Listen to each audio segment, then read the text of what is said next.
Right, మరో breaking చూస్తున్నాం. YCP సిద్ధం సభకు టీడీపీ జనసేన సభకు అస్సలు పోలిక లేదన్నారు మంత్రి చెల్లుబోయిన వేణుగోపాలకృష్ణ. తాడేపల్లిగూడెం సభ అట్టర్ ఫ్లాప్ అయిందని 6 లక్షల మంది వస్తారని చెప్పి కనీసం 10% మంది కూడా రాలేదన్నారు. తనకు సలహాలు ఇవ్వొద్దని పవన్ చెప్పడం ఆ సామాజిక వర్గాన్ని అవమానపరిచినట్లే అని అన్నారు.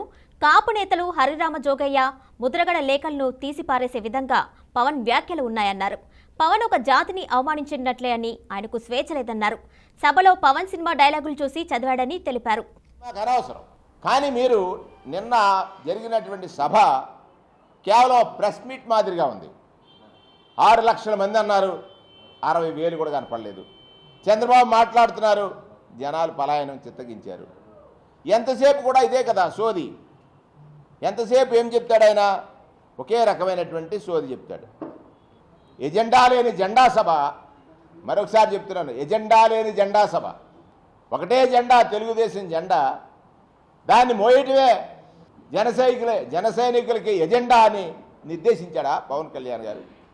ఆయన బేలతనం ఎలా బయటపడింది? తెలుగుదేశం మాదిరిగా మన దగ్గర కేడర్ ఉందా? తెలుగుదేశం మాదిరిగా మన దగ్గర డబ్బులు ఉన్నాయా?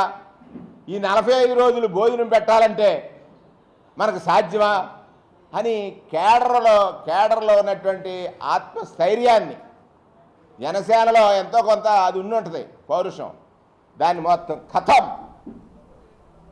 మొత్తం ఖతం చేసేసాడు. ఆయనే ఒప్పుకున్నాడు.